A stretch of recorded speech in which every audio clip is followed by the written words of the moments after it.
Parfait, je suis de retour, excusez-moi pour le délai.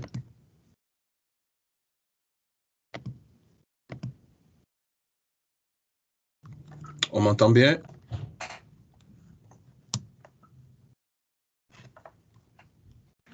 Oui, monsieur. Oui, on vous entend. Parfait. Donc, j'ai redémarré l'enregistrement. Donc, allons-y.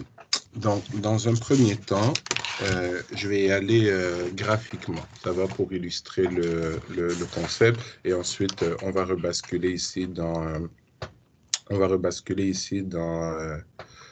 voyons, dans Visual Studio. Donc, je vais ouvrir OneNote et allons-y de la sorte. Donc, voici l'idée. Donc, si de ce côté-ci, j'ai une première table qui est ma table, disons, prof, avec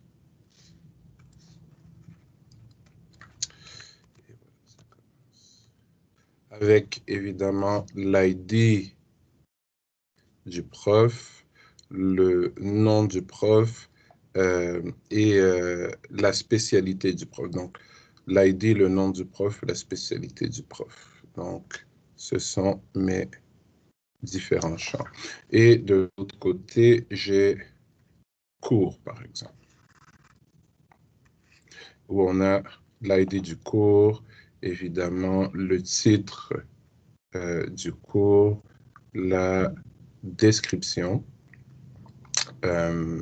du cours et le sigle du cours, qui sont les attributs qu'on s'est donnés tout à l'heure dans nos classes. Donc, si je veux dire que un prof peut donner plusieurs cours, mais que le même cours, mais qu'un cours aussi peut être donné par plusieurs profs.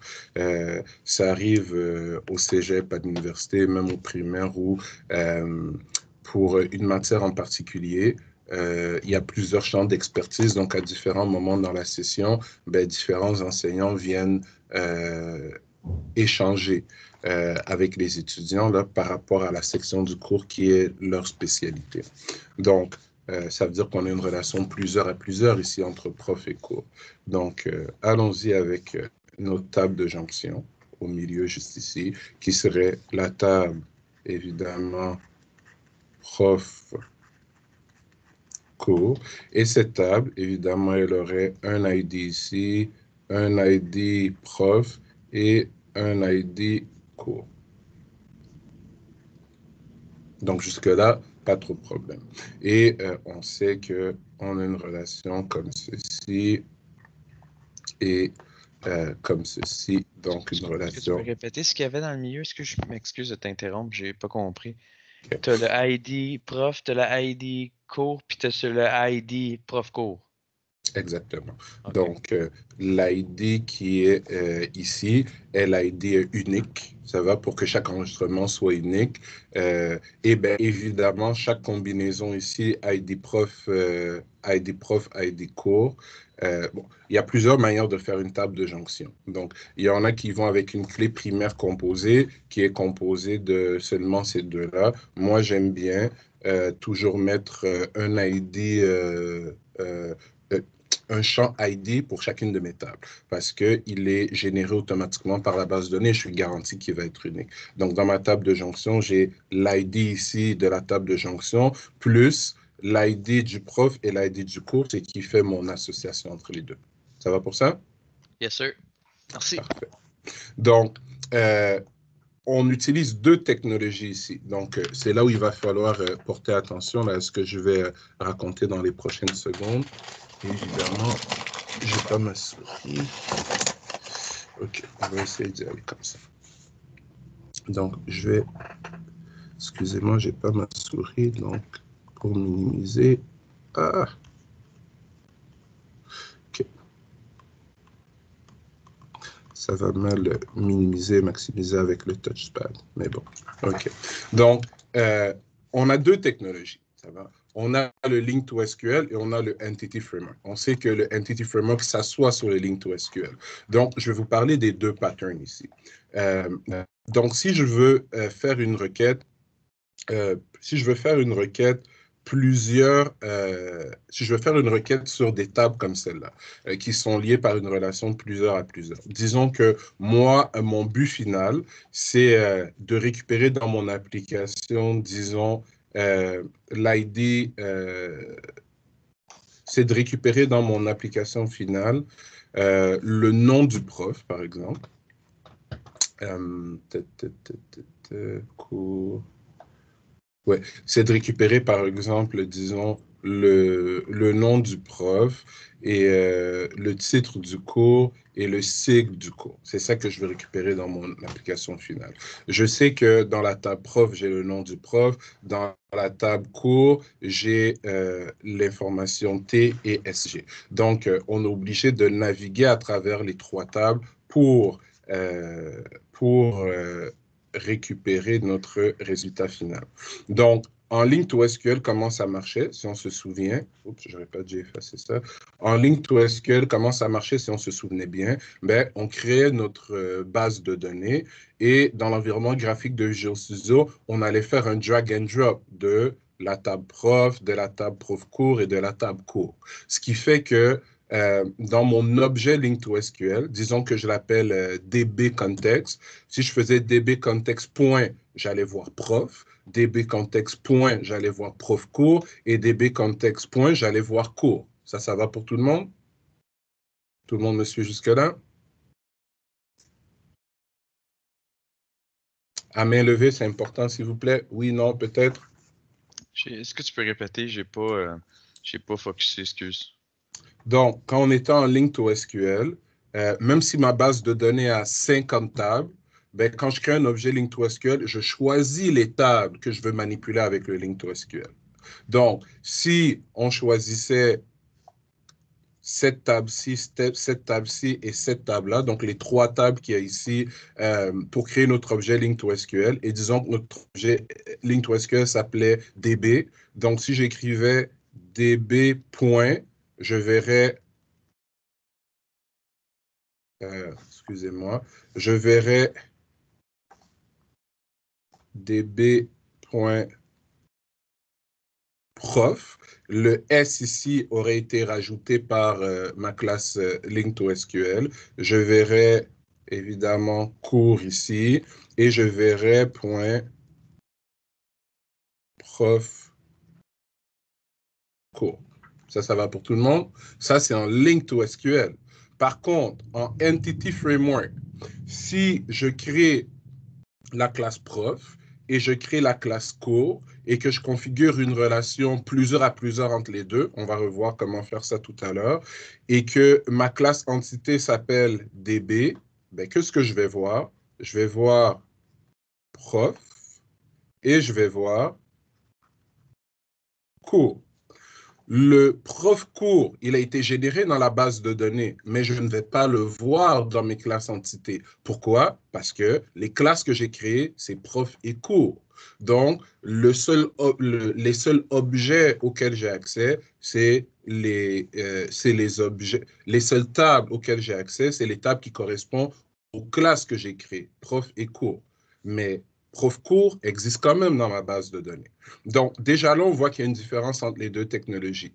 Ici, en Link2SQL, je ne vois pas ma table de jonction à travers ma classe entité, même si elle existe vraiment dans la base de données. Alors qu'en Link2SQL, puisque si j'ai drag and drop ma classe prof cours, ma table de jonction dans ma classe Link2SQL, je vais y avoir accès. Ça va jusque-là pour tout le monde, la différence entre les deux? J'ai une petite question. Fait que dans le fond, quand tu vas faire l'entrée en Entity Framework à cause qu'il y a une référence, dans le fond, de clé étrangère, la prof cours va juste se remplir par lui-même. Son ID va se remplir auto-incrément, puis le ID du prof va s'ajouter avec le ID du cours. Right? Exactement. Mais on va le visualiser Tu tout la à l'heure verras dans le pas en code. cas. Tu pourrais pas faire Exactement. db.profcours.add, exemple. Ça marcherait pas. Exactement. On ne la voit pas du tout. C'est ça. Donc, et ça, c'est important de bien réaliser la différence entre ce côté-ci et ce côté-ci. D'ailleurs, donc, ça, c'est Link pur et ça, c'est Entity Framework.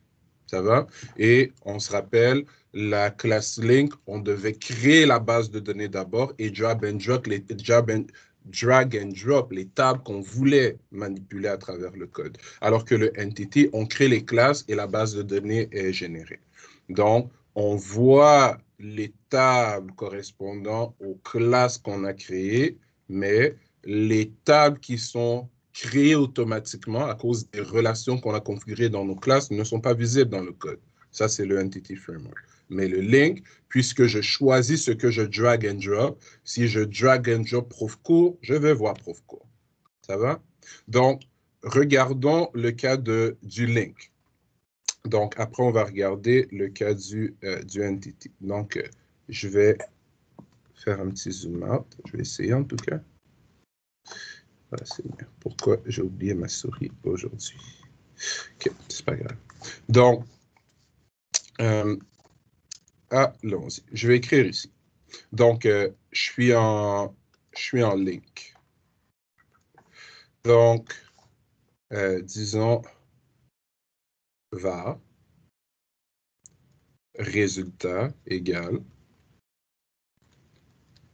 Donc, from, excusez-moi, j'aurais mettre en classe au tableau réel pour ça, mais bon, on va faire de notre mieux et on va le faire dans le code après. Donc, from, par exemple, allons-y. Donc, moi, je veux joindre ces trois tables-là ensemble en réalité. Donc, je vais faire ceci. From PC pour prof court in db.prof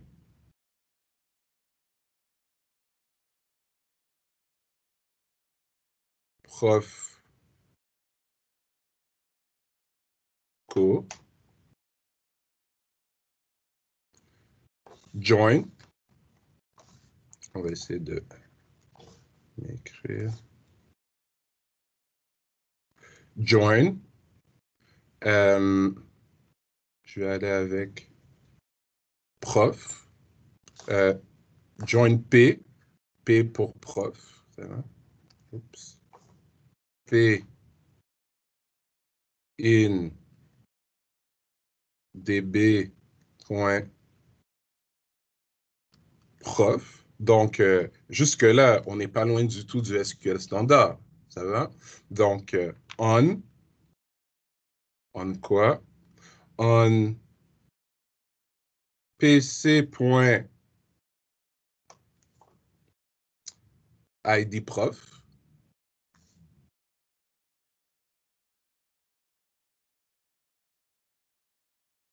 pc.idprof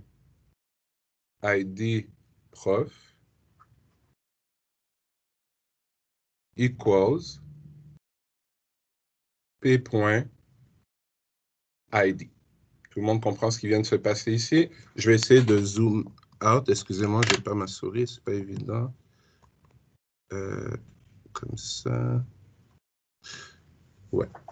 Je vais essayer de faire ça comme ça. Parfait. Pour qu'on voit le... Ah, Seigneur. Attendez, j'ai une souris USB. Donnez-moi une seconde. Sinon, on ne va pas s'en sortir.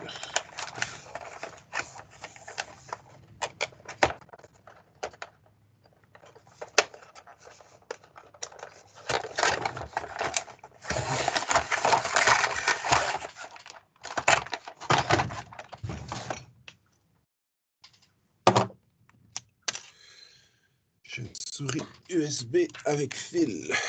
OK. Super, ça va mieux aller comme ça. OK. Comme ça. Comme ça.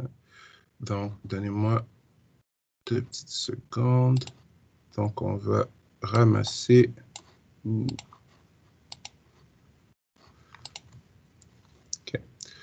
On va ramasser.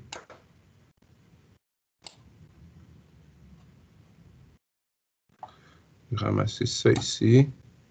On va le copier. Et je vais venir le mettre juste ici en bas du code. OK. Parfait. Donc,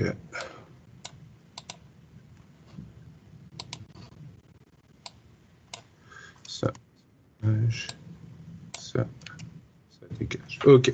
Allons-y. Donc, on a notre base de données pour laquelle on a utilisé le Link2SQL pour générer des classes. Donc, la classe prof, la classe prof cours et la classe cours ont été générées. Donc, from PC in db.profcours. Donc, le PC ici me permet d'avoir accès à chacun des enregistrements dans la table profcours. Ça va jusque-là pour tout le monde? Donc, on fait un joint avec P à l'intérieur de prof. Donc, db.prof, ça me donne accès ici à tous les profs. Donc, je viens de joindre ça ici avec ça ici. Ça va? C'est bon jusque-là pour tout le monde? Oui. Et j'ai gardé quoi? J'ai gardé tous les enregistrements de cette table ici, au milieu, et tous les enregistrements de cette table ici, pour lesquels l'ID du prof était égal à l'ID du prof. Donc, IDP égale à ID. Donc, ça va, donc c'est très similaire au joint standard qu'on fait en SQL pur. Mais je veux rajouter les infos de ce côté-là aussi. Il me manque ce côté-là. Ça va? Donc, continuons. Donc, la première partie ici m'a permis de joindre, en réalité, je vais gribouiller là, ça m'a permis de joindre ces deux tables-là. C'est ce que je viens de faire.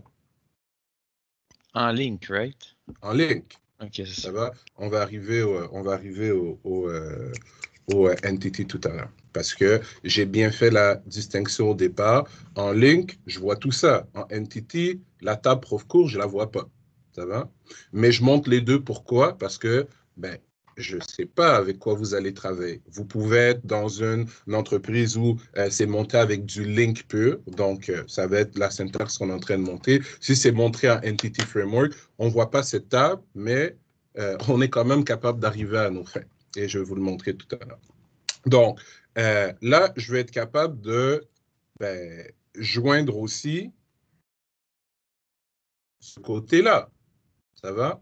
Donc, essayons de faire la partie verte maintenant, bleue. Oups. Faire ça. On va juste se créer un peu d'espace ici. OK. Et continuons.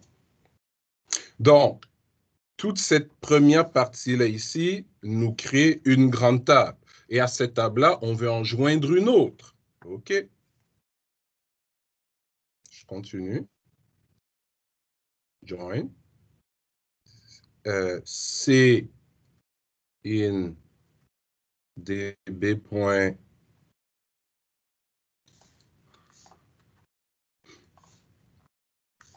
In db.co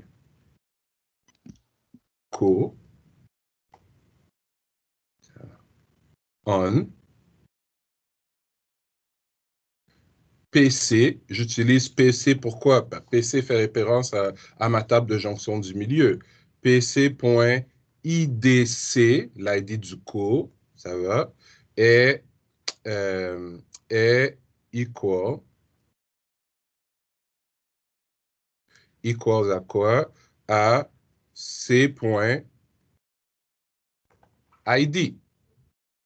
Ça va? Et là, je vais colorier un peu, si vous permettez, juste pour qu'on sache qu'est-ce qui fait quoi. Je vais ramener ça ici en haut. Donc, je vais prendre mon rouge et mon rouge, ça fait ça. Les crochets, là, ils ne sont pas dans le code. C'est juste pour segmenter qu'est-ce qui joint quoi à quoi. Donc, ça me permet de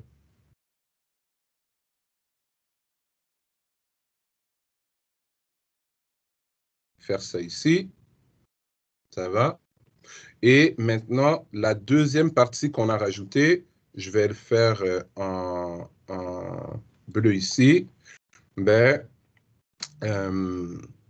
me permet de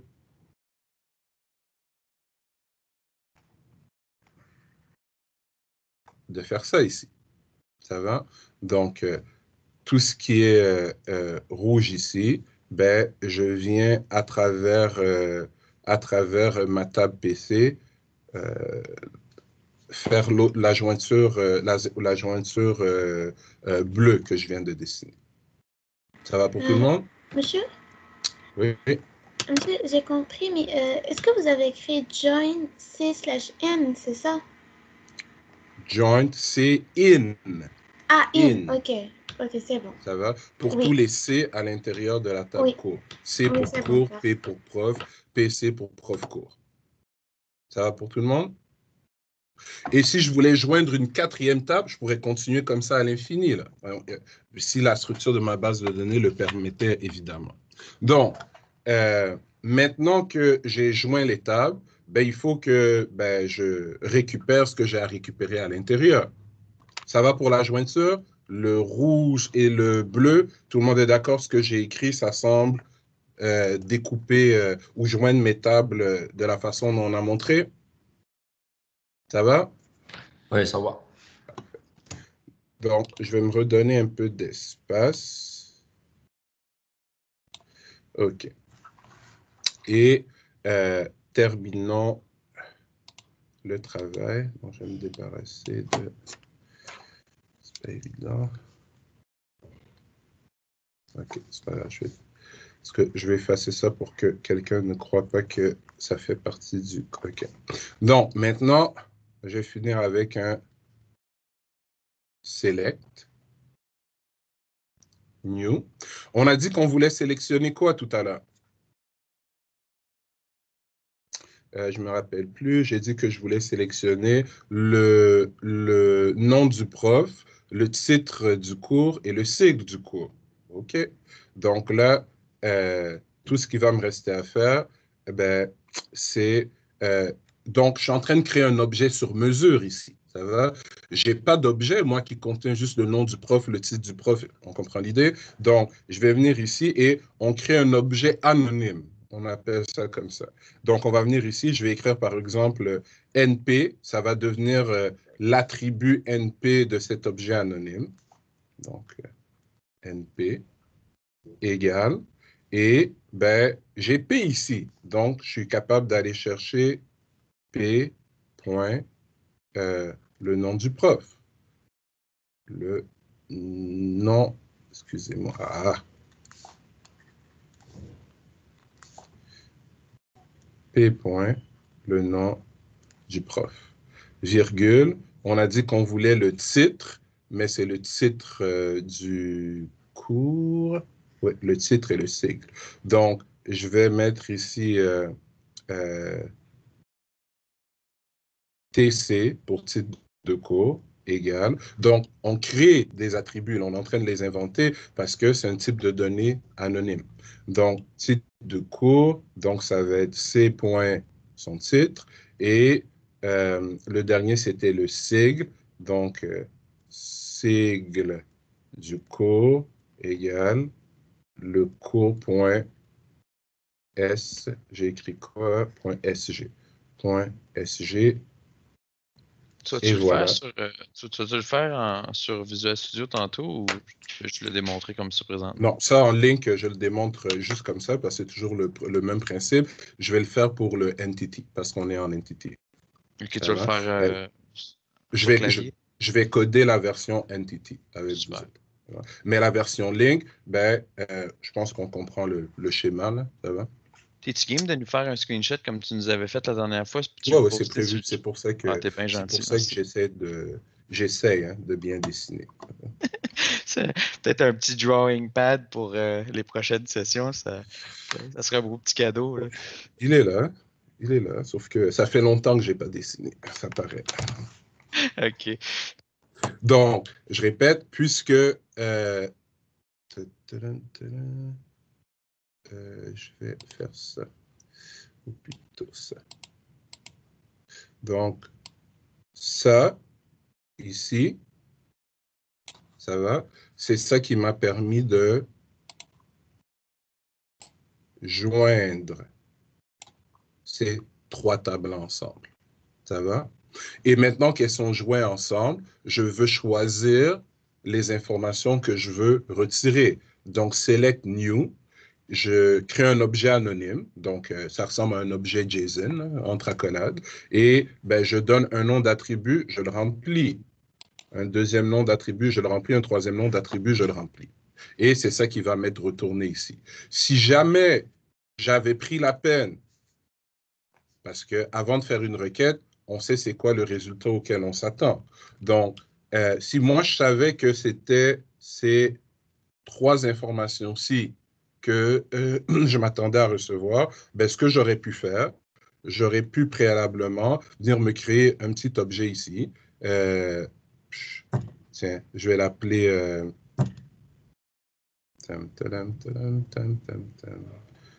tiens, je vais l'appeler res. Ça va? Res. Avec quoi? Avec un attribut NP, avec un attribut TC et avec un attribut SGC. Et donc, au lieu d'avoir var res ici, qu'est-ce qu'on aurait eu? On aurait dit que on demande, c'est une requête vers la base de données, donc ce qu'on nous retourne, c'est un iQueryable. Ça va? Un iQueryable. Quand c'est une requête sur un tableau d'objets, c'est un iEnumerable. Donc, j'aurais mis ici soit var ou, bon, iQueryable. Un queryable de quoi? D'objet res, que j'aurais appelé, disons, S, peu importe. Et donc ici, au lieu de mettre new tout simplement, j'aurais mis, et je vais me faire de l'espace, j'aurais mis new.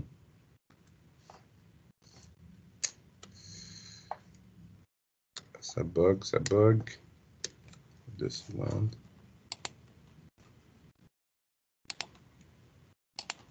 OK. J'aurais mis ici un new. Res. Donc, ça m'aurait retourné ici un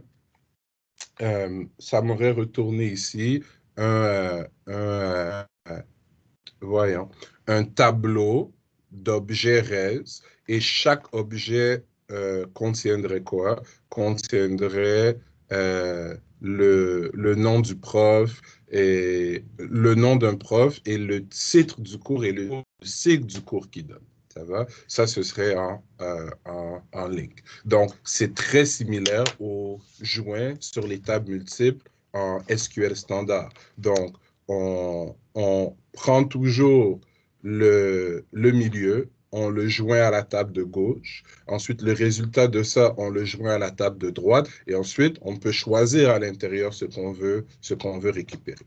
Ça va pour ça? En Entity, ben, c'est encore plus simple. Et Entity, j'ai pris le temps, quelques secondes avant la fin de la pause, là, de le coder. Donc, je vais basculer directement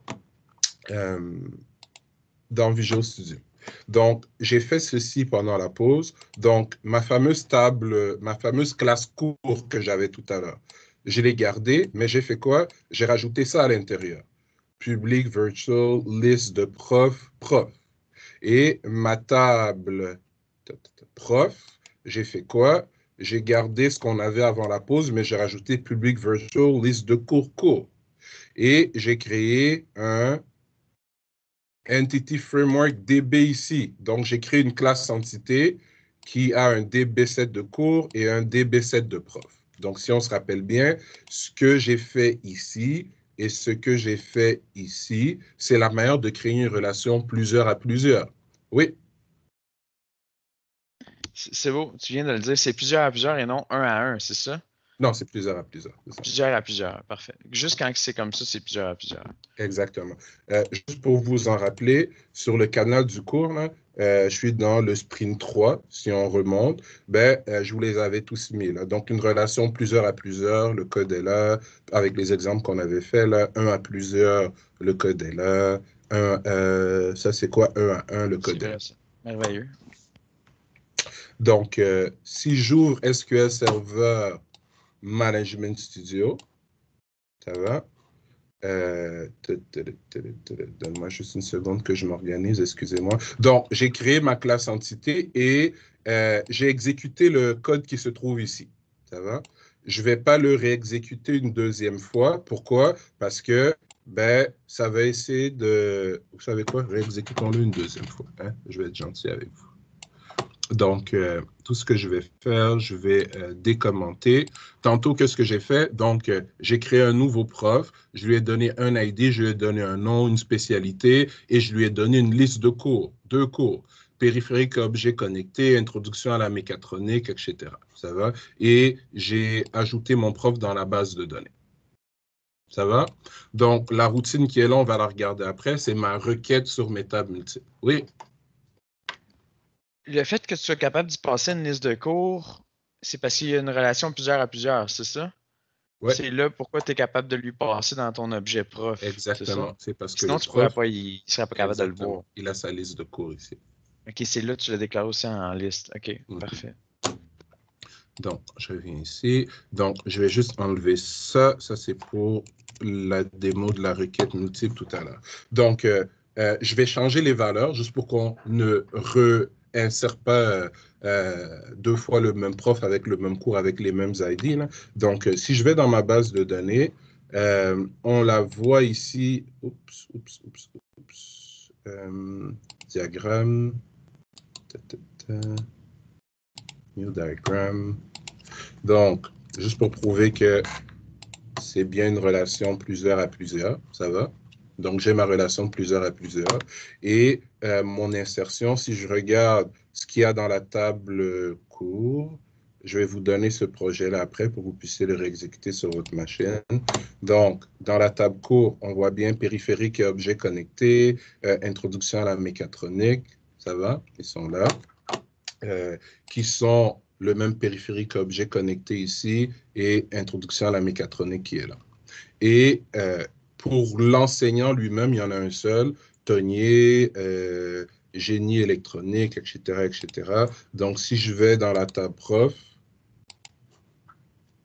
on voit un seul enseignant, ça va, Tonier, génie électrique. Et si je vais dans la table cours prof, qui a été générée automatiquement à cause des 2 listes de cours et de profs que j'ai respectivement mis dans le prof et le cours. Donc, si on regarde cette table-là, je vois qu'il y a 2 enregistrements à l'intérieur. Ça va? Donc, prof ID, c'est un chaque fois parce que c'est le même prof qui a ces 2 cours-là. Ça va pour tout le monde. Donc, mais refaisons une nouvelle insertion. Donc, ce que je vais faire, je vais revenir dans Visual Studio et ici, tiens, je vais mettre l'ID 2, je vais mettre grenier,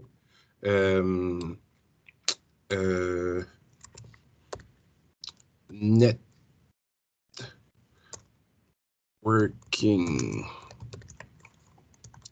technician, puis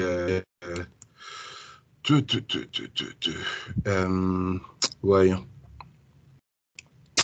Title, je vais mettre tiens, React, PFC, disons, introduction à React.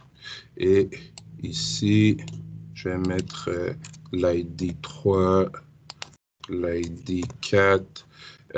Ici, on va mettre Node, PNN, peu importe, et description, conception,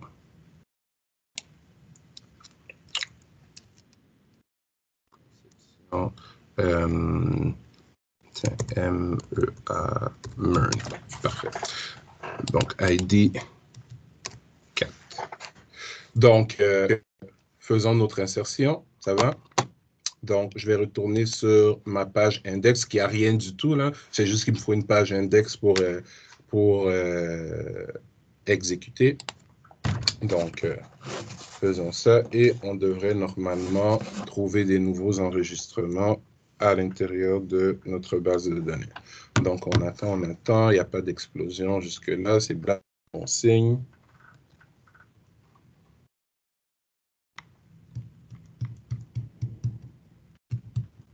Parfait. Donc, on voit ici que ça a complété sans explosion. Donc, je vais fermer ça. Je vais retourner dans SQL Server Management Studio et fermons. Bon, je vais juste... donc, allons voir dans les cours. Voilà, on voit qu'on a les nouveaux cours qui ont été insérés. Ça va. Allons dans les profs. Donc, le nouveau prof a été inséré. Et allons dans la table. Allons dans la table prof cours. Prof cours. Ouais, c'est quoi mon problème? Voilà. C'est bon pour tout le monde? Donc, mon insertion sur des tables multiples, elle marche sans problème, mais ça, c'était déjà réglé. Ça, on avait déjà vu comment insérer dans des tables multiples. Le problème que vous aviez, c'est comment est-ce que dans mon formulaire, je peux récupérer des informations qui sont supposées aller dans des tables multiples. Et ça, je crois qu'on l'a réglé en début de période. Ça va? Donc, maintenant, moi, j'aimerais savoir quels sont tous les cours qui sont enseignés par... Je veux connaître le nom du prof. Donc, si je vous donne l'ID d'un prof, j'aimerais que vous soyez capable de me retourner le nom, j'aimerais que vous soyez capable de me retourner le nom de ce prof-là et le titre et la description de tous les cours qu'il enseigne. Donc, pour être capable de faire ça, il faut aller chercher des infos dans les deux tables. Donc, c'est un select sur des tables multiples. On est tous d'accord avec ça? Simon, tu as une question? Oui, si je voulais savoir, avec le form, dans le fond, au début de période, on l'avait réglé parce que tu avais créé une classe avec 2 classes à l'intérieur. Est-ce qu'en entity, ça pourrait être la même chose? Tu créerais, exemple, une classe qui contiendrait prof et cours et tu aurais aussi prof cours DB Context, mais tu aurais comme une 4e classe qui aurait les deux. Fait que dans ton formulaire, tu pourrais générer directement une view qui inserterait les deux. C'est ça qu'on ferait? L'idée est là, mais je vais juste corriger le vocabulaire. Donc, ce que je ferais ici, Il n'y a pas de trouble. donc, mon cours et mon prof qui sont là Il resterait pareil. sont des classes entités. Donc, EFDB, c'est ma seule classe entité. Ça Ouais. va? Et dans EFDB, j'ai mis un DB7 de cours et un DB7 de prof. Voilà pourquoi j'ai une table cours, une table prof et une table cours-prof. Ça, je comprends. Maintenant, si j'ai besoin dans un formulaire de récupérer à la fois les informations d'un prof et d'un cours, je ne peux pas utiliser ces deux classes-là. Ça va? Parce qu'on a juste un modèle par vue. Donc, je me créerai une 4e classe, c'est celle-ci. Ça va? Qui aurait les deux. Qui n'est pas dans ma classe entité. Okay. Ça va? C'est pas une table, ça, dans ma base de données. Ça va? Donc, j'utiliserai celle-là pour générer mon formulaire, comme on l'a fait avant la pause. Et maintenant, je pourrais récupérer l'information du cours là-dedans et l'information du prof là-dedans pour initialiser un cours, initialiser le prof et les insérer dans la base de données en utilisant le même genre de syntaxe que je suis en train d'utiliser ici pour faire mon insertion multiple. Je comprends. Ça serait encore plus simple, en fait. Tu aurais juste db.prof.add, db.co.add. Exactement. OK. Ouais, je comprends très bien. Mais c'est bon, on aurait dû ça. Ce ne serait pas db.prof.add, db.cours.add. Ce serait, regarde le prof que j'ai créé ici, le prof P. Là. Ouais. Si je viens ici puis je fais P. Ça va, P.cours, parce qu'il a une liste de cours. Ça va, point add. Et, j'ai récupéré les infos de prof et de cours là-dedans. Donc, celle du cours, je les récupère et je crée un nouveau cours là-dedans. Voilà comment tu ferais ça. OK. Parce que tu créerais un nouveau cours là-dedans, dans le sens qui serait ce que tu récupérais du form de... C'est exactement la même chose qu'on a fait ici, sauf que là, je l'ai fait one shot. OK, ouais. Ça va? Ouais, je comprends. Cool, merci. Donc, là, j'ai inséré un nouveau. On a vu que l'insertion multiple, elle fonctionne, mais ça, comme je l'ai dit, on l'avait déjà traité. Là, le problème que j'ai, c'est si je fais db.cours, je vois bien mes cours. Si je fais db.prof, je vois bien mes profs. Mais quand je regarde dans ma base de données, il y a bel et bien un prof cours juste ici. Mais le prof cours, ben, j'ai beau le chercher comme je veux, là, il n'est pas là. Ça va? Et c'est normal qu'il ne soit pas là. Regardez mon insertion. Est-ce que vous m'avez vu parler de prof cours quelque part ici? Il n'y a pas de prof cours. C'est le framework qui, à cause des liens qu'on a fait, le lien ici et le lien ici, ça va? C'est le framework qui se rend compte que, hey, le prof contient une liste de cours ou le cours contient une liste de profs. Bref, c'est la même chose. Hein? Donc, si dans un objet prof, je vois qu'on lui donne des cours, ben, je vais moi-même, en plus de mettre les informations dans cours et dans prof, mettre les informations dans la table de jonction que j'ai créée entre les deux. C'est ça la beauté de ce framework, c'est que ça fait ce job-là pour nous. Donc, puisque automatiquement, il trouve quoi mettre dans la table de jonction, automatiquement, ben, il est supposé aussi, quand vous essayez de joindre, parce que le but final de ce qu'on a fait ici tantôt, oui, on est passé par la table prof cours, mais c'était pour coller ensemble la table prof et la table cours. Donc, en Entity Framework, puisqu'on ne la voit pas, la table prof cours, mais le framework, lui, il la voit. Donc, regardez ma requête, sélection multiple juste ici. Donc, je vais la décommenter et je vais venir commenter la partie ici parce que je n'ai pas besoin de réinsérer de nouveaux profs. Hein. Si je descends, regardez ce que je fais. Donc, je crée un nouvel objet entité et regardez ce que je fais, tout simplement. Donc, DB, c'est ma classe entité, prof, ça va? J'attaque la table prof. Point find. Find, ça fait quoi? Ben, ça me permet de passer l'ID, ça va, du prof qui m'intéresse. Donc, le prof qui a l'ID, et regardez, si on regarde, ça me retourne un prof, cette histoire-là, ça va? Si j'ai un prof en main, je suis capable de faire point et de fouiller dans les cours du prof. Tout le monde est d'accord là-dessus? Oui ou non, ça va? Donc, quel prof a l'ID 1? Ben, si je vais voir dans ma base de données, le prof qui a l'ID 1, Ça va être toi, là. Ça va être exactement. Donc, et je ne suis pas au bon endroit, évidemment. Là. Donc, le prof qui a l'ID 1, c'est Fernand Tognier. Et si je vais voir dans ma table de jonction ici, dans ma table de jonction, où est-ce qu'il y a l'ID 1? Ben, prof ID 1.1, donc c'est pour le cours 1 et le cours 2 seulement. Ça va? Donc, si je vais dans la table cours, les cours qui devraient m'être retournés sont périphérique et objet connecté et introduction à la mécatronique. 2 cours. Donc, ce qu'on va faire, je vais m'en venir ici. J'ai ma liste de cours que je récupère. Ça va? Et c'est très intuitif. Regardez, dans ma base de données, je veux récupérer un prof. Quel prof? On voit que ça retourne un prof, le prof qui a cet ID. Une fois que j'ai le prof, tout ça, ça me retourne le prof. Ben, j'ai accès à tous les attributs du prof, dont l'attribut cours, qui me retourne une liste de cours. Donc, c'est tous les cours de ce prof-là. Ça va?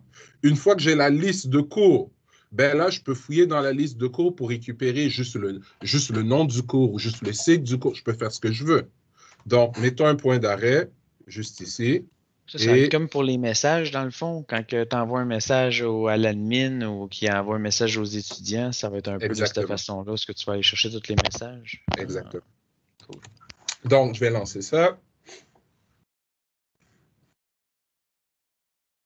Attendons quelques secondes.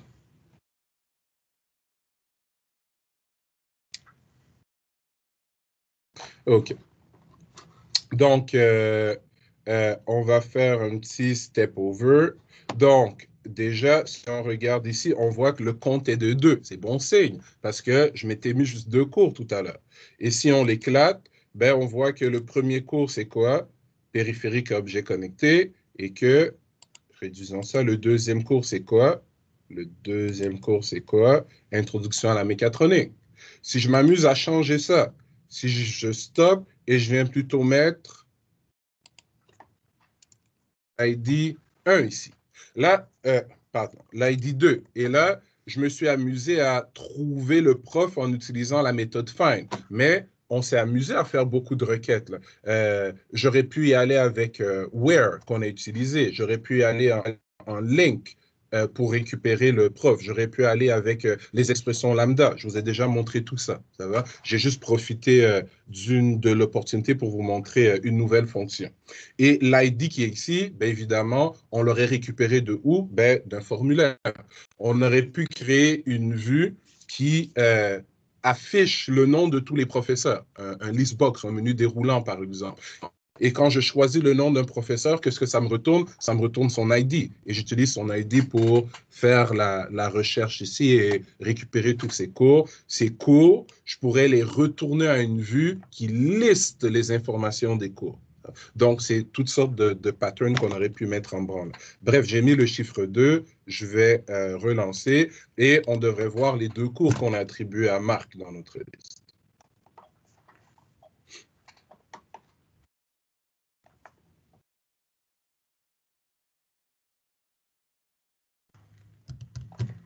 Parfait. Donc, si on fait un step over, encore une fois, on a 2, mais si on éclate, le premier cours, ben, c'est bel et bien React et le deuxième cours, c'est bel et bien Node. Ça va? Donc, c'est aussi simple que ça, là, les requêtes, voyons, plusieurs à plusieurs. Et on peut naviguer comme ça très facilement d'une table à l'autre. Évidemment, si la table court avait une relation 1 à plusieurs ou plusieurs à plusieurs avec une autre table, je pourrais faire ici un point et naviguer jusqu'à la prochaine table. Ça va? Donc, c'est très simple au lieu d'avoir à se casser la tête à mettre des joins et des on et trouver les critères de jonction. Mais garde en tête que tout ce qu'on peut faire en SQL standard, on peut le faire avec ces technologies, mais c'est important pour vous, et je le répète, vous n'êtes pas administrateur de base de données, mais si la notion de jointure en SQL pur n'est pas claire dans vos têtes, prenez le temps, là, à temps perdu ou quand vous avez un peu de temps libre, revisez ça. Il y a plein de tutoriels. Mais c'est sûr que si vous appliquez sur un poste de développeur web ou back-end où il y a beaucoup de bases de données, on va vous demander d'être capable de faire des jointures à la main, de connaître le concept. Le link le fait pas magiquement pour nous, parce que, comme je l'ai montré ici, on a quand même une bonne quantité de job à faire là, en ligne. Et pour faire un joint en ligne, il faut comprendre comment un joint marche en SQL standard. Alors que pour faire un joint sur plusieurs tables en .NET, en Entity, ben, il faut juste comprendre comment naviguer dans des objets imbriqués dans des objets. Ça va? Donc, je pense que ça répond à cette interrogation-là. Si, au lieu de prendre une pause, laissez-moi 5 minutes de plus. Je veux lire avec vous les cas d'utilisation, les fonctionnalités que je veux qu'on implémente pour le sprint numéro 3. Et à partir de là, je passerai en mode support et je vous laisserai commencer à travailler. Ça va pour tout le monde? Parfait. Donc, allons-y. Je vais stopper ça ici. Et avant d'oublier, okay, je vais le fermer. Donc, c'est... OK. Je vais le fermer. Ça ici, bon, c'est là, c'est dessiné, mais je vais prendre la peine tout à l'heure, quand j'aurai un peu de temps, de, vous savez quoi, de le coder pour de vrai. Ça va dans un petit projet que je vais compresser. Je vais vous le déposer aussi avec ce print screen-là. Ça va? Pour que, parce qu'on m'a dit que vous n'en avez pas fait de ce type-là en link la session dernière. Donc, je veux au moins que vous ayez un exemple fonctionnel. Donc, je mettrai le print screen et le code qui va avec là dans Teams, dans un print screen tout à l'heure, dans le même canal Sprint 3. Oui, Simon. Pourrais-tu me dire, toi, présentement, là, comment ça va s'enligner la fin de session? Est-ce que tu as une date pour un examen? Puisqu'on on a plusieurs dates pour les examens, fait que c'est pour ça que je demande. Je ne veux pas te presser non plus si tu n'en as pas. Regarde, c'est pas grave. Moi, c'est pas magique. Là, ceux qui me connaissent depuis la première, deuxième session, je vous garde jusqu'à la fin. Je vous aime jusqu'à la fin, jusqu'à la mort. Donc, dernière semaine, notre dernière période, une dernière période de cours. Je pense donc notre examen. C'est le 30. Exactement. Toujours. Parce que pour moi, ça vous laisse plus de temps pour maîtriser la matière jusqu'à la dernière date. Puis là, à moins que il y ait des nouvelles directives du gouvernement là, qui nous obligeraient à faire ça autrement qu'en présentiel, ben ça va être la dernière journée de classe en présentiel en classe. Est-ce que je t'ai coupé, vas-y. Non, il n'y a pas de stress, c'est merveilleux. Puis en même temps, je veux savoir, là, tu parlais qu'il y avait plusieurs sprints, mais j'imagine que ça va finir avec le sprint 3 vu qu'on finit dans 2 semaines. 4. OK, on va avoir le temps d'implanter un sprint 4. Okay. Il est simple le sprint. Ça va être le sprint 4. Est-ce que les sprints vont recouvrir un genre de formatif? Est-ce que tu vas donner un formatif ou on va juste se pencher sur nos sprints? Je donne pas de formatif parce que on a fait dernièrement un quiz récapitulatif. Là, vous avez vu que ce que je demande dans le quiz, si on a fait ces laboratoires en continu, je vous piège pas, je demande pas quelque chose de nouveau. Donc, ce qu'on fait de semaine en semaine, si on le fait consciencieusement et si qu'on bug, on pose des questions, il n'y a pas de magie là, c'est la révision. Non, j'ai pas trop. Je pose des questions juste parce que je les pose à tous les profs. Mais comme je dis, moi, comme il y en a qui sont avec moi pour la première session, quoique dans le groupe ici, non, tout le monde me connaît déjà. Mais donc, Simon, toi, tu finis avec nous cette session, mais les autres qui restent en deck, le mois de la première session à la dernière session, c'est la même chose. Hein. Pour moi, un cours de 60 heures, c'est 60 heures moins 3 heures pour le certificatif. C'est pas 60 heures moins 3 heures pour le formatif intra, puis moins 3 heures. Ça, c'est de la matière. Je comprends. C'est bon aussi que tu veuilles combler tes heures. Il y a beaucoup de profs que c'est des cours de 90 heures, vont donner 1 heure de théorie, puis après ça, t'es 4 heures à rien faire. C'est parfait si tu ne nous lâches pas jusqu'à la fin. Fait que c'est juste, j'étais un peu. Je posais des questions parce que je pensais qu'il y avait 5 sprints. Fait que je me disais comment il va faire pour squeezer 2 sprints de plus quand le sprint 3 a de l'air quand même assez volumineux. Je peux en faire un avec plus de choses à l'intérieur. Ça ne veut pas dire que vous allez le finir, mais bon. Mais non, il y a un 4e sprint qui est. Il y a des petites choses particulières qui sont intéressantes du framework, comme la validation, par exemple. Là, on fait des sites, là, on pose des affaires, mais dépendamment de avec qui vous avez fait votre cours de AT1, vous avez poussé le AJAX, les expressions régulières, ou peut-être que oui, peut-être que non. Mais le framework nous permet de, en ajoutant des annotations, on en a vu quelques-unes dernièrement, les choses comme etc. Ça. Donc, il y a des choses comme ça qu'on n'a pas vues qui nous permettent de générer automatiquement de la validation, des messages d'erreur. Comme d'erreur. du regex, là, un peu? Là? Exactement. Donc, okay. Donc, il y a une manière de configurer ça. Depuis le début de la session, chaque fois que je crée une vue, automatiquement avec un modèle ou que je crée une vue moi-même, vous voyez qu'il y a 3 checkbox. Là. Je les décoche toujours. Je n'utilise pas le fichier de layout. Donc, l'équivalent des master pages en ASP Webform. Donc, ça, c'est quelque chose de particulier aussi en ASP MVC qui est très puissant, qui n'est pas long à montrer, mais qui vous permet d'embellir votre site là, assez rapidement. Donc, c'est des petits peaufinements comme ça pour rendre notre application plus professionnelle là, avec lequel on va finir dans le dernier sprint. Et toi, est-ce que tu déconseilles de générer ton contrôleur directement? Si tu en générant le contrôleur, tu peux générer les views en même temps, puis tout se fait. Merci Simon. Donnez-moi 2 secondes. Tu viens de me faire penser. Je m'étais dit que je le ferais. Évidemment. Visual Studio, il t'aime pas aujourd'hui. Incroyable cette histoire.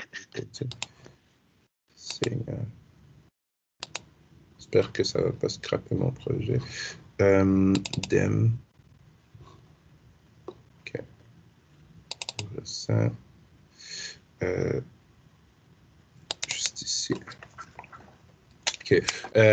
Pour répondre à ta question, non, au contraire. Maintenant qu'on sait c'est quoi un contrôleur puis qu'on comprend comment ça marche, les actions, get, post, comment passer, naviguer d'une action à une vue, bref, là, oui, je vous permets de générer les choses automatiquement parce que vous comprenez comment ça marche. Et si ça ne fait pas exactement ce que vous voulez, là, vous avez les connaissances pour être capable de l'adapter vous-même. Et on ne veut pas réinventer la roue. Donc, regardez bien ce que je vais faire ici. Je vais créer un nouveau contrôleur. Ici. Contrôleur. Et je vais prendre Controller with Views using Entity Framework. Allons-y. With Views, with Action. Non, Est-ce qu'il va me créer juste... Ouais, c'est lui. Il va me créer les vues et les actions normalement. Donc, je vais faire Add. Il va me demander quel modèle je veux utiliser. OK. Donc, faisons-le pour le modèle view. C'est ça. Faisons-le pour pas le mieux de mettre modèle view pour que ça prenne les deux non, au complet one parce shot? Que model view, c'est pas une classe entité. Fais attention. Ah, t'as raison. Donc, il y a juste cours et prof qui sont dans ma classe entité. Donc, je vais prendre cours. Et quelle classe entité utiliser? Celle-là. Et use async controller action, j'en ai pas vraiment parlé, mais la programmation asynchrone, c'est quoi? Si jamais on fait une requête vers la base de données, par exemple, et que c'est une requête qui prend beaucoup de temps à s'exécuter avant de nous retourner les informations, mais pendant ce temps, ben, la personne qui est devant votre interface web, elle attend, elle ne sait pas ce qui se passe. L'application ne poursuit pas, il n'y a pas d'animation, il n'y a rien parce qu'on attend un retour de la base de données. Donc, A5, ça permet de faire quoi? Ça permet de continuer à pouvoir interagir avec l'interface usagée pendant que le code s'exécute en background. Et quand le code finit de s'exécuter en background, il vous lance comme un événement pour que vous puissiez récupérer le résultat et travailler. En Node, c'est des concepts qui existent aussi. Je ne sais pas si vous l'avez déjà vu. On parle de fonctions de callback et de promesses. Ça va? Exact. Je sais pas si vous avez déjà vu ça avec Marc. Ben, non, on n'a pas vu ça avec Marc, mais moi, je l'ai vu en formation. Puis c'est à cause que ça a généré une promesse que tu utilises un asynchrone. Tu peux aussi mettre des middleware que tu peux créer un middleware async handler, exemple. Donc, ces concepts-là, ben, ils existent dans toutes les technologies back-end en réalité. Donc, ce que je vais faire ici, et donc, vous voyez, Generate View, ça va générer les vues pour nous. Mais par exemple, utiliser une page de layout, j'ai jamais coché ça depuis le début de la session. Donc, dans le dernier sprint, on va faire du polissage. Donc, je vais faire Add et regarder ce qui va se passer. Ça, c'est magique, là. Donc, ça génère le squelette de ton application avec les opérations crude de base. Mais peut-être que toi, dans ton application, ça ne t'intéresserait pas d'afficher les détails d'un cours, mais le code est quand même généré ici. Donc, tu vas retourner dans ce qui a été généré, tu vas l'enlever ou tu vas l'adapter. Mais si on regarde, regardez donc ici, on va faire quoi? On va envoyer une liste de tous les cours qu'il y a dans ma base de données à ma vue. Ça va? Donc, ça va afficher un tableau avec l'ID du cours, le nom du cours, etc. Ici, ça me permet de récupérer l'ID d'un cours et de faire quoi? D'afficher les informations de ce cours. Ça me permet de créer un cours. Donc, tout le code est là et toutes les vues associées, elles sont là. Ça va? Donc, ça permet de quick start, ça va de jump start un projet, mais après ça, il faut que vous retourniez à l'intérieur et rajouter le code et la logique spécifique. Ça va? Donc, oui, je vous permets ou encourage à générer le code par défaut lorsque ça vous aide. De la même façon que je vous encourage à utiliser la classe HTML Helper quand ça vous aide et du HTML standard quand c'est ça qui vous aide. Ça va? Donc, et en passant, on a déjà des cours dans notre base de données. Donc, vous savez quoi? Amusons-nous un peu. Prenons le... C'est index. C'est index qui va être le list, puis détail qui va être detail. Mais je veux savoir, comme là, tu as généré tout est beau, ça va te lister tes cours, mais dans le cours, tu as une clé foreign key qui devrait te dire quel prof est relié à tel cours, mais là, il ne s'affichera pas, là. Non, parce que ça c'est parce que ben, habituellement on la veut pas la clé primaire, on la veut pas, on veut pas l'ID du prof dans notre interface ici. Moi, si je veux afficher les informations. C'est l'ID que tu as mis comme ok, je comprends. Et voilà. Donc mais si tu aurais voulu mettre le nom du prof qui a le cours, on va dire. Ben là, tu vas rentrer puis tu vas adapter le code. que le code automatique, ben, ils ne peuvent pas savoir chez Microsoft tout ce qui aurait pu te passer par la tête. Donc, ils te donnent le standard qu'on veut toujours faire, parce que c'est plate de coder ça, là, ça va. Puis après ça, tu peux l'adapter. Et non seulement ça, ça va me permettre de naviguer vers les autres pages aussi. Edit, ça m'amène... Tu vois ce qui vient de se passer? Ouais. Donc, ça m'amène vers la page d'édition pour ceux... Donc, tout ce qui reste à faire ici, c'est rentrer dedans et faire un peu de CSS pour rendre ça beau. Et s'il y a d'autres fonctionnalités spécifiques, ben, là, on va les créer de toutes pièces. Donc, c'est ça la beauté du framework. T'aurais-tu accès dans son contrôleur court, tu n'auras pas accès d'y dire hey, affiche-moi aussi le nom du prof, tu sais. Si tu vas dans le cours contrôleur, là. Oui, mais tu le modifies, Simon. Il t'a généré un code par défaut. Si tu n'es pas content avec le code qu'il t'a généré, c'est à toi de venir ajouter du code où tu veux ici, non? Oui, je comprends. Donc, c'est que je me demandais si tu allais avoir accès à être capable de dire, tu sais, new prof, ou prof est égal à new prof, chose de même. Donc, maintenant qu'on sait faire du Entity Framework, maintenant que je crois qu'on a comblé les petites lacunes ou misconceptions, comme on dit en anglais, qu'il y avait, on est prêt pour le sprint numéro 3. Est-ce qu'on sait tout du Entity Framework? Non, il y a encore plein de choses qu'on ne sait pas. Par exemple, vos bases de données qu'on génère avec le Entity Framework, là, c'est magnifique, mais si maintenant je vous demandais d'y accéder à cette base de données en utilisant du ADO, là vous auriez un petit problème parce que ben, le Entity Framework la génère, la base de données, mais elle est où la connection string? Ça va? Donc, il y a des petits trucs comme ça qui nous manquent encore. Si une base de données existe déjà quelque part, donc, je n'ai pas créé des classes pour générer la base de données. J'arrive dans une compagnie, ils ont déjà leur propre base de données. Et moi, je veux interagir avec cette base de données-là avec le Entity Framework. Donc, comment est-ce que je fais pour que mon application puisse pointer vers cette base de données et générer des classes entités que je vais pouvoir utiliser? On n'oublie pas que le Entity Framework, on avait le code first, on avait le mode first. Le mode first, je dis n'importe quoi. Donc, excusez-moi, une image vaut 1000 mots. J'ai de la misère aujourd'hui. Add, new item. C'est parce que je veux vous raconter beaucoup de choses en même temps. Je vais aller dans data et si je fais entity, voilà, add. Donc, design from database, donc ça fait un peu comme le link to SQL.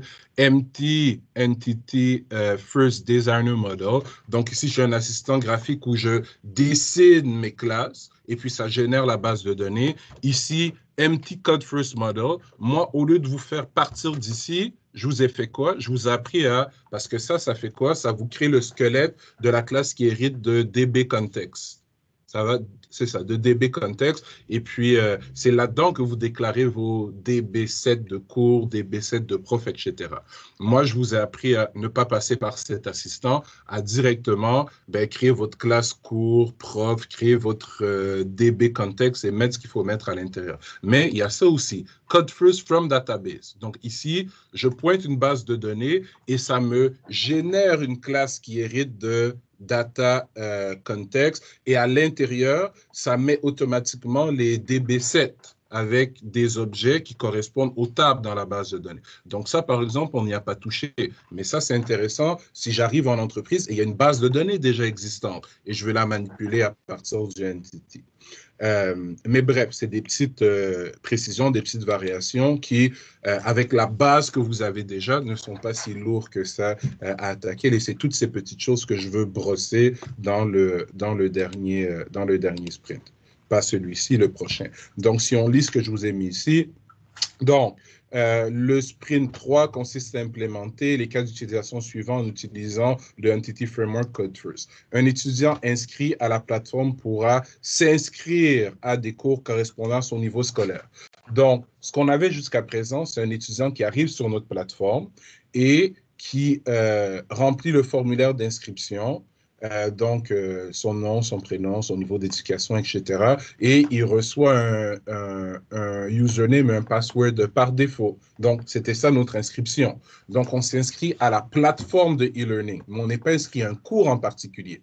Donc, de la même façon que vous êtes inscrit sur Omnivox, mais quand vous vous loguez sur Omnivox, vous ne voyez que les cours qui sont à votre cheminement. Vous ne voyez pas les cours en réseautique, par exemple, ou les cours que je donne en automatisation, les cours de robots ou de microcontrôleurs. Ça va?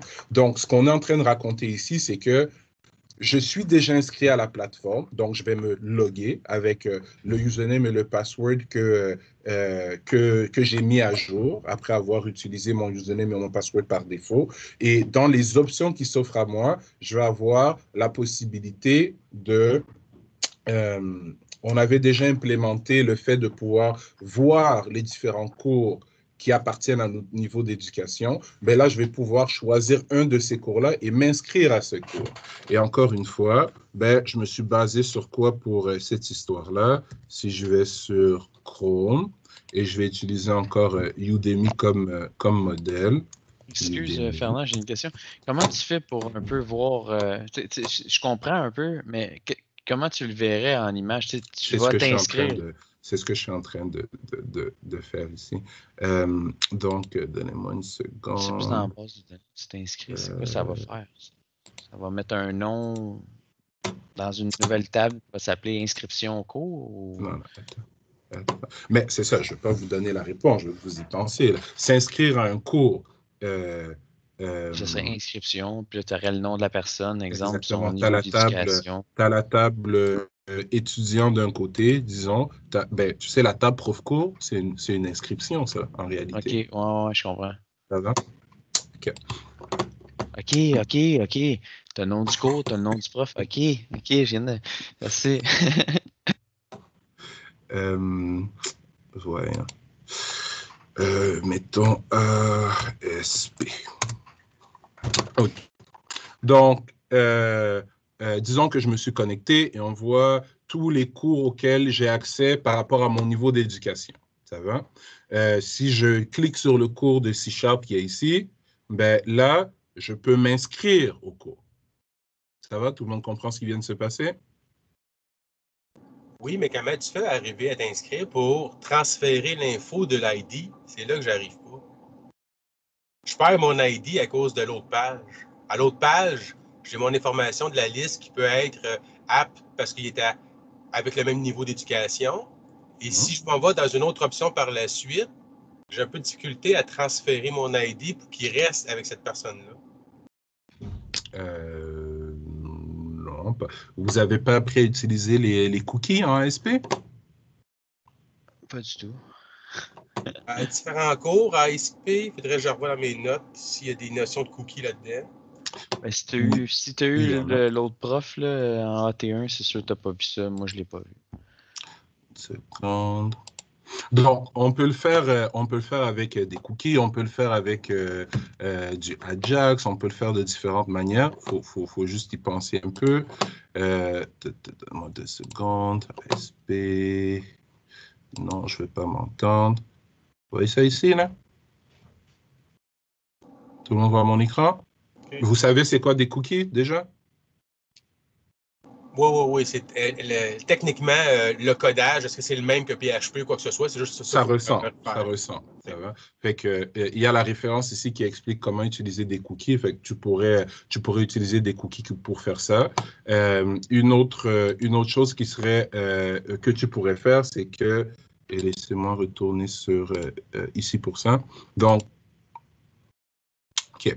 Donc, quand je suis ici, ça va? Donc, on s'entend que quand j'appuie sur le cours ici, sur le cours de C#, et que cette page-ci apparaît, on est en programmation côté serveur. Ça veut dire que quand j'ai appuyé sur ce cours-là, il y a une information qui a été postée vers une action dans mon contrôleur. On est d'accord là-dessus?